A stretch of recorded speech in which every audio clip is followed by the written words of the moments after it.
আসসালামু আলাইকুম। ইসরায়েলের প্রধানমন্ত্রী যুদ্ধবাজ বেনিয়ামিন নেতানিয়াহু কি সত্যিই নিহত হয়েছেন?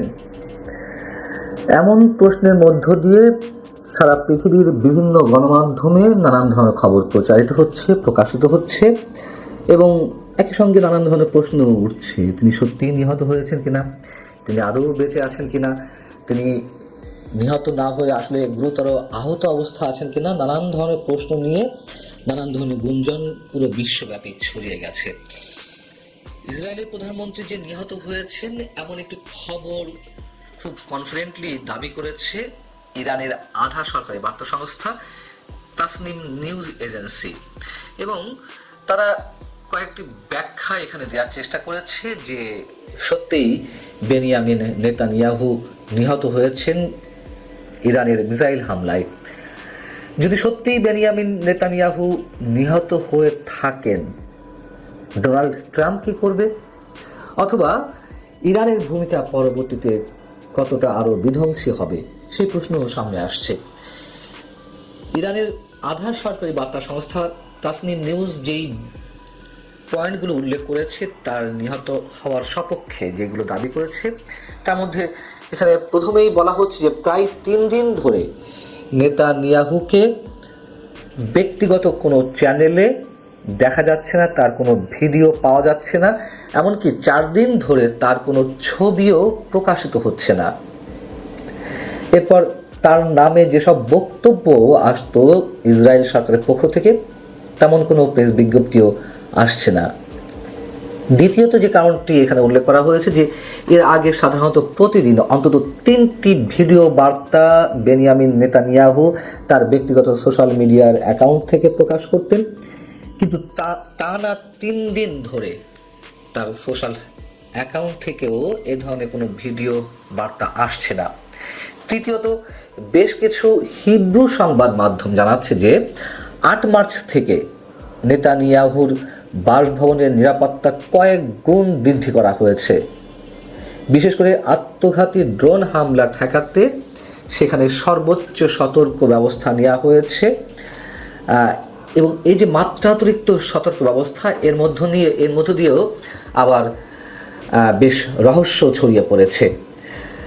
4 নম্বর পয়েন্ট যেটি উল্লেখ করা হয়েছে তাসনিম নিউজে, সেটি হচ্ছে যে ডোনাল্ড ট্রাম্পের জামাতা জ্যারেড কুশনার এবং বিশেষ দূত স্টিভ উইটকফের মঙ্গলবার ইসরায়েল সফরে যাওয়ার কথা ছিল, এবং খুব স্বাভাবিকভাবেই বেনিয়ামিন নেতানিয়াহুর সঙ্গে তাদের সাক্ষাৎ করার কথা ছিল।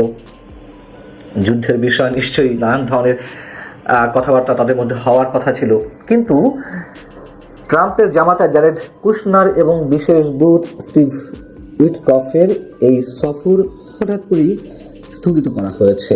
ধারণা করা হচ্ছে যে বেনিয়ামিন নেতানিয়াহুর মৃত্যুর খবরটি তারা পেয়েছে, নিশ্চিত হয়েছে, এই কারণেই আপাতত ইসরায়েল সফর স্থগিত করা হয়েছে। 5 নম্বর যেটি বলা হচ্ছে যে একটি সংবাদ প্রতিবেদনে প্রকাশ করা হয়েছে বেনিয়ামিন নেতানিয়াহুর সঙ্গে ফরাসি প্রেসিডেন্ট ইমানুয়েল ম্যাক্রোর সঙ্গে একটি ফোন আলাপের বিষয়।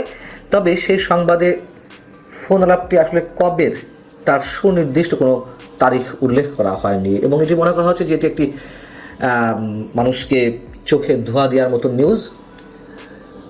এটি সেভাবেই প্রকাশিত হয়েছে এবং সেখানে শুধু আলোচনার লিখিত ভাষ্য প্রকাশ করা হয়েছে, কোনো সুনির্দিষ্ট তারিখ সেখানে প্রকাশ করা হয়নি। মনে করা হচ্ছে যে এগুলো দিয়ে বোঝানোর চেষ্টা করা হচ্ছে যে না, নেতানিয়াহুর কিছু হয়নি।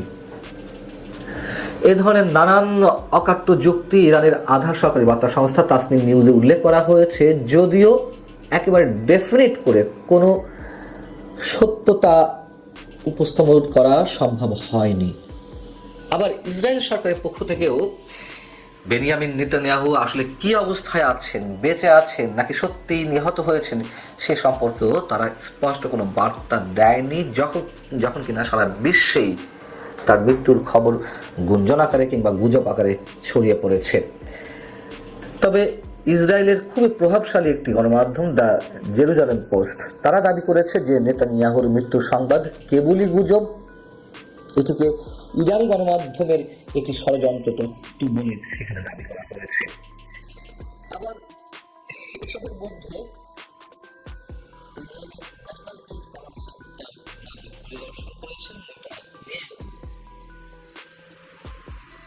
দেশের প্রধানমন্ত্রী নেতানিয়াহু নাকি নিজেই তার সোশ্যাল অ্যাকাউন্টে একটি ছবি পোস্ট করেছে ন্যাশনাল কমান্ড সেন্টার পরিদর্শনের সময়কার, এবং সেখানে তিনি লিখেছেন যে যুদ্ধ এখনো শেষ হয়নি। তবে ছবিটি স্টিল ছবি, কোনো ভিডিও ফুটেজ নয়, সেটি আরও সন্দেহ বাড়িয়ে দিয়েছে। তবে যদি সত্যিই নেতানিয়াহু মৃত্যুবরণ করে থাকেন, ইরানের মিসাইল আঘাতে নিহত হয়ে থাকেন, সেটি নিঃসন্দেহে ইরানের জন্য বিশাল একটি জয়ের বিষয়। এমনিতেই ইরান একা লড়ে যাচ্ছে যুক্তরাষ্ট্র, ইসরায়েল এবং তাদের মিত্র শক্তির বিরুদ্ধে। সেটি যদি সত্য হয় নেতানিয়াহুর মৃত্যু সংবাদটি, তবে তা তাদের আত্মবিশ্বাসকে আরও বাড়িয়ে দেবে। এদিকে আমরা তো জানি যে প্রচণ্ড এক স্নায়ুচাপের মধ্যে রয়েছেন ডোনাল্ড ট্রাম্প ইরান যুদ্ধ নিয়ে। তিনি এক এক সময় এক এক কথা বলছেন। কখনো বলছেন যুদ্ধ শেষ, কখনো বলছেন যুদ্ধ শুরু, কখনো বলছেন যুদ্ধ মাঝ পর্যায়ে। যখন কিনা ইরান যুদ্ধের কারণে সারা বিশ্বে জ্বালানি তেলের ব্যারেল প্রতি দাম $100 ছাড়িয়ে গেছে, তখন তিনি তার মিত্রদের শান্ত করতে 35 মিনিটের একটি সংবাদ সম্মেলন করলেন। সেই 35 মিনিটের সংবাদ সম্মেলন জুড়ে এক এক সময় এক এক কথা তিনি বলছিলেন। তিনি বলছেন যে যুদ্ধ পরিপূর্ণ রূপ লাভ করেছে। আবার সাংবাদিকরা যখন পাল্টা প্রশ্ন করছেন যে এই যুদ্ধ কতদিন চলবে, তিনি বলছেন যে যুদ্ধ শীঘ্রই শুরু হবে। আবার বলছেন না, যুদ্ধ কেবলই শুরু। এক এক সময় এক এক কথা। তার মানে তিনি কতটা স্নায়ুচাপের মধ্যে রয়েছে এবং এই যুদ্ধের ভবিষ্যৎ সম্পর্কেও তার এই যে স্নায়ুচাপ, সেটি সম্পর্কের মধ্য দিয়েও আমরা অনুমান করতে পারি।